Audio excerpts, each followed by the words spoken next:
भारतीय संस्कृति परंपरा आध्यात्मिक एवं जीवनर अविच्छेद्य अंग हेउछि गंगा नदी। लोक गंगा नदी को पवित्रतार प्रतीक मानती एवं पूजा मध्य करती। गंगा पानी मध्य शुद्धतार परिचय दिए। लंबा समय धरी ए पानी खराब हुईनी कि एथिरु दुर्गंध भी बाहरेनी। लोक गंगा नदी पानी आनी वर्ष वर्ष धरी घरे रखती किंतु एहा केबे खराब हुईनी। ए कथा शुणिले मन को मध्य प्रश्न आसी जे गंगा जल रे एमती कौन अछि जहा ए पानी को सबबेले सतेज करी रखुछि।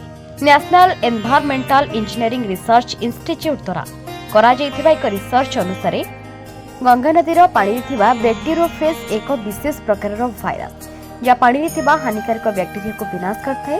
यह गंगा जल रे एक प्राकृतिक फिल्टर काम करथाय जद्वारा गंगा पानी शुद्ध एवं सुरक्षित रहिथाय।